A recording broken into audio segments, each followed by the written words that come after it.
Appalachian Mountains, there is a place the locals refuse to mark on maps. A rotting mansion known only as the Crooked House. The legend says the Hughes family built it in the years after the Civil War. A monument to their wealth, their pride, and their determination to rule over the hollow forever. But what began as a grand estate soon became a prison, one that twisted its family's flesh, their minds, and their very legacy into a nightmare. The Hughes were once respected. Thomas Hughes, the patriarch, was a war profiteer who made a fortune supplying both sides of the conflict. With his newfound wealth, he purchased thousands of acres of Appalachian land and ordered a massive home built upon a ridge overlooking the valley. From the beginning, the mansion seemed unnatural. Floors slanted, stairways led nowhere, and entire rooms were bricked up during construction. Locals whispered that Thomas had forced enslaved men to build hidden chambers where he could conduct his darker appetites. By the 1870s, tragedy struck. A maid was found hanging in one of the unfinished wings, her body twisted, her eyes gouged out. Her family accused Thomas Hughes of foul play, but nothing came of it. Instead, the Hughes sealed the matter with money and silence. That was the last time outsiders worked inside the Crooked House. From then on, the Hughes rarely ventured out, preferring to live entirely within the strange labyrinth they had built. The Hughes family began intermarrying in secret. First cousins became husbands and wives, brothers and sisters, locked together by a vow never to let their fortune leave the bloodline. Children were born pale, with slanted eyes, bent backs, and whispers instead of voices. Visitors described them as half-grown things, always lurking in the upper halls, watching from behind cracked doors. By the 1890s, rumors of disappearances began. Travelers who passed too close to the ridge vanished, their horses later found grazing near the road, but their riders gone. Search parties ventured up the mountain, but often returned shaken, claiming they heard chains rattling in the woods and saw lanterns swinging from windows that shouldn't exist. One sheriff who dared to enter reported the smell of rotting meat seeping from the floorboards. He left before nightfall, muttering that the house was hungry. The mansion itself seemed to change with time. Entire corridors would vanish, overnight, replaced by bricked walls. Staircases split into dead ends. Locals who crept close enough swore they heard pounding from inside the walls, as if someone were trapped, forever sealed behind the bricks. Some even claimed the house shifted on its foundation, leaning further with every generation, until it resembled a crooked grin carved into the mountain. The Hughes family's isolation deepened. They stopped trading with neighboring towns. Crops withered in the fields, and animals roamed wild, but smoke still poured from the mansion's chimneys. It was said the Hughes dined by candlelight every night, feasting not on venison or hog, but on those unlucky enough to wander too close. One of the most chilling accounts came from a tinker named Samuel Pratt in 1901. He claimed he was lured to the house by a lantern left on the porch. When he entered, he found rooms filled with broken furniture, portraits defaced with scratches, and a dining hall where dozens of plates had been set. Before he could leave, he heard children laughing above him, though when he looked, he saw nothing but shadows flitting across the ceiling. Samuel fled and swore never to return.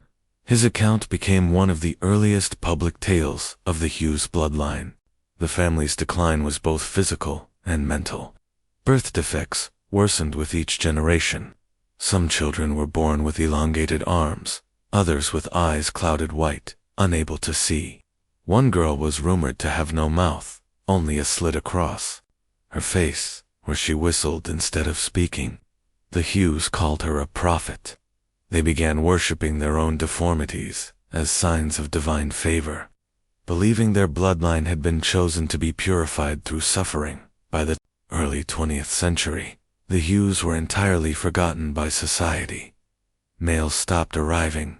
Taxes went unpaid, yet the mansion still loomed above the hollow, its windows glowing faintly at night, its halls echoing with sounds no one could explain. The house had become their church, their prison, and their tomb. What made the Hughes bloodline so nightmarish wasn't just their inbreeding or their cannibalism, it was their obsession with the house itself. They believed it was alive, that it demanded offerings, and that if they kept feeding it, it would preserve them. This belief would shape the next generation, turning the crooked house from a family estate into something far more sinister, a labyrinth of madness, built of wood, flesh, and secrets. And the most terrifying part, some say the Hughes never left, that their whispers still echo from behind the bricked-up walls, that if you walk too close at night, the crooked house leans a little closer, as if it's listening. By the turn of the 20th century, the Hughes family had vanished from society completely, yet the crooked house still stood a hulking, slanted ruin with smoke curling from its chimneys and faint candlelight glowing behind warped glass. To the outside world, it was an abandoned relic. To the Hughes bloodline, it was everything, their fortress, their sanctuary, and their god. It was during this period that the most chilling stories emerged, stories of the rituals the Hughes performed inside those crooked walls. Survivors were rare, but every once in a while, someone escaped, and their accounts told of ceremonies unlike anything Appalachia had ever known. The Hughes believed the house itself was alive. They whispered that its creaking floors were its breath, its dripping walls, its blood, and its slanted shape proof of its hunger. To keep it satisfied, the family offered sacrifices, first livestock, then travelers, and eventually, their own kin. It is said that when a child was born, too deformed to walk, the Hughes would carry it into a bricked-up room and leave it there, believing the house would absorb it. Those who passed by swore they could hear scratching from inside the walls for days afterward. One of the earliest documented cases of Hughes cruelty came in 1913, when a traveling salesman named Robert Sloan went missing near the ridge. Months later, his brother mounted a search and discovered Robert's pocket watch, half buried in the dirt outside the mansion. According to his account, he ventured inside and found claw marks raked into the wallpaper, as though someone had tried desperately to escape. In a parlor room, he discovered chairs bolted to the floor, with heavy iron restraints still fastened to the armrests. He fled before he found his brother's body, but the watch was proof enough. The Hughes family's deformities worsened with each generation. They limped and scuttled through the halls, their speech breaking into high giggles and guttural moans. Outsiders described seeing eyes peering through cracks in the walls, hands reaching from beneath warped floorboards, children running on all fours. The line between the family and the house had blurred. Some said the Hughes were becoming part of it by the 1920s.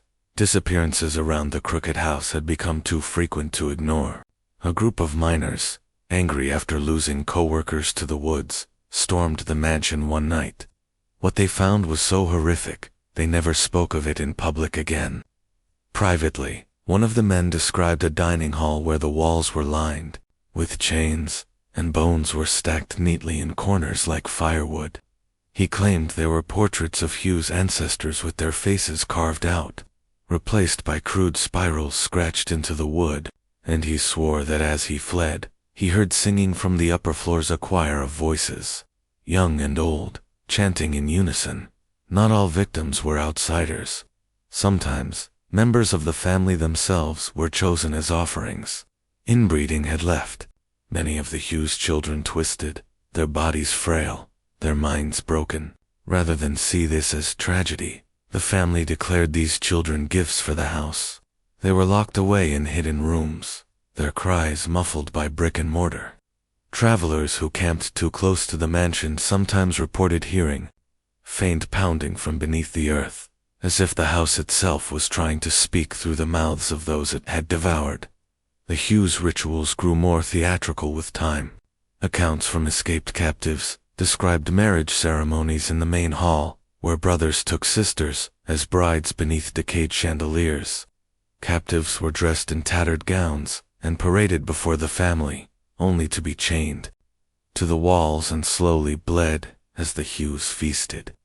The most deformed member of the bloodline, was always seated at the head of the table, treated as a prophet, drooling as they were fed first. In 1934, a traveling preacher named Elijah Crow claimed he was invited into the mansion after knocking on the door during a storm. At first, he was welcomed with politeness, offered bread and a chair by the fire. But soon he realized something was wrong. The bread tasted metallic, the walls seemed to shift, and the Hughes children giggled from the shadows, staring at him, without blinking. When Elijah tried to leave, he found every door locked, the handles cold as ice. He later escaped by breaking through a window, his body covered in scratches. In his sermons, he warned never to step foot near the crooked house again. By mid-century, the mansion had become a thing of legend.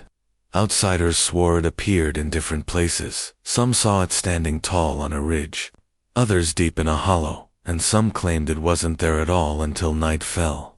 This fed the belief that the Hughes had fused their bloodline to the house, making it an extension of themselves. The more they fed it, the more it moved, shifting through the mountains like a predator searching for prey. The strangest part of all were the sounds. Campers near the ridge described chains rattling at night, footsteps circling their tents, and the faint creak of doors opening and closing in the woods. Some heard lullabies sung in broken voices, carried on the wind, and others swore they heard, whispering right behind their ears, even when no one was there.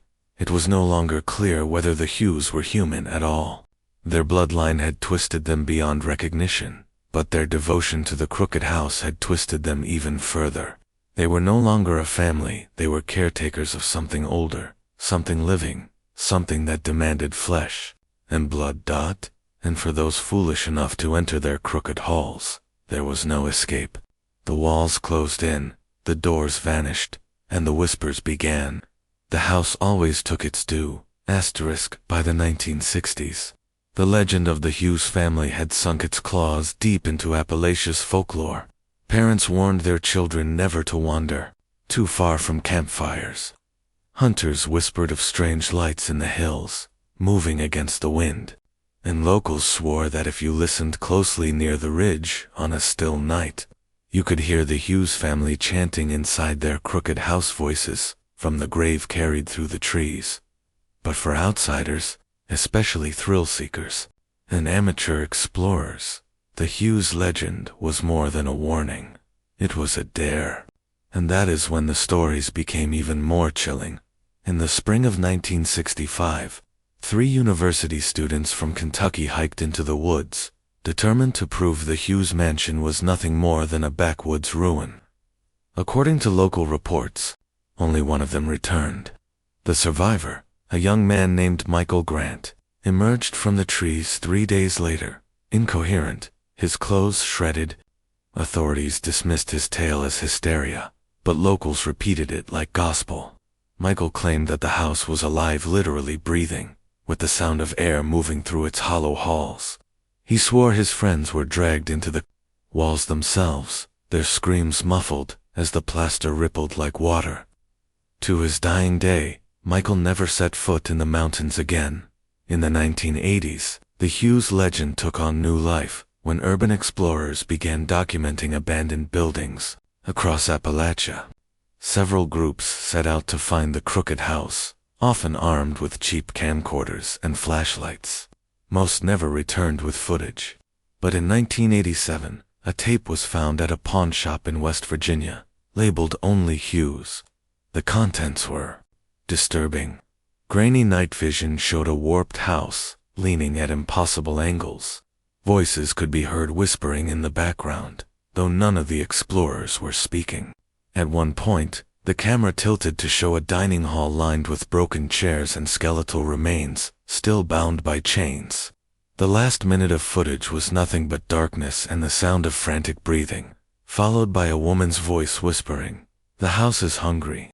The explorers were never identified, and the tape vanished soon after circulating. By the 2000s, the Hughes story had mutated into an internet-age legend.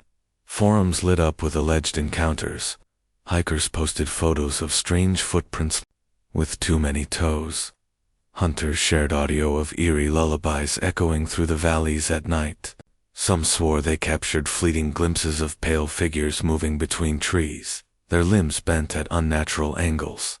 But perhaps the most chilling, modern account came in 2012, when a group of amateur ghost hunters streamed their exploration live online.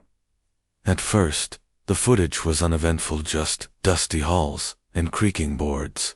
But halfway through, viewers began flooding the chat with frantic messages. They could see faces peering from the walls behind the hosts, eyes opening and closing in the wood grain.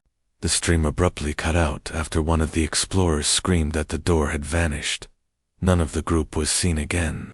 Their channel was deleted within days. Even today, truckers passing through those Appalachian backroads report glimpses of the crooked house. Sometimes it stands tall and decayed at the edge of a ridge. Other times, it appears sunken and skeletal in a hollow where no building should exist. The details change, but the presence remains the same, always leaning, always warped, always waiting. Locals whisper that the Hughes bloodline never truly died. Some claim descendants still roam the hills, guarding the crooked house, their bodies twisted, their minds broken by generations of inbreeding and ritual. Others believe the family's essence fused entirely with the mansion, their voices now part of its structure, their hunger woven into the wood. What chills people most, though, are the disappearances that continue. Hikers vanish. Campers are found miles from their tents, their bodies drained of blood. In one recent case, a park ranger searching for a missing child described hearing laughter in the trees, high-pitched, childish giggles that seemed to follow him no matter which way he turned. The child was never found, and still, the crooked house stands. Some believe it shifts locations, luring the curious in before sealing them away. Others believe it is rooted deep in the earth, feeding on whoever is foolish enough to approach. What is undeniable is this: the Hughes legend refuses to die. Each decade adds more disappearances, more accounts, more shadows lingering in the trees. The family may have been born from blood and bone, but what they left behind is something far darker. So if you ever find yourself hiking in Appalachia, and you spot a crooked silhouette on the horizon, windows glowing faintly, chimney coughing, smoke, you must turn back. Do not approach. Do not enter. Because if the legends are true, the Hughes bloodline is still waiting inside. And once the house has chosen you, there is no escape. Asterisk, if you thought the Hughes bloodline was disturbing, just wait until you hear about the other Appalachian families we've uncovered, each one more twisted than the last. Do you believe the crooked house still stands somewhere deep in the mountains? Or is it just legend? Let me know what you think in the comments below, and if you made it this far, you're one of the brave ones. Make sure to hit that like button, subscribe, and turn on notifications, because the next story might just be even darker than this one. Remember, in Appalachia, not every house is abandoned. Some are waiting.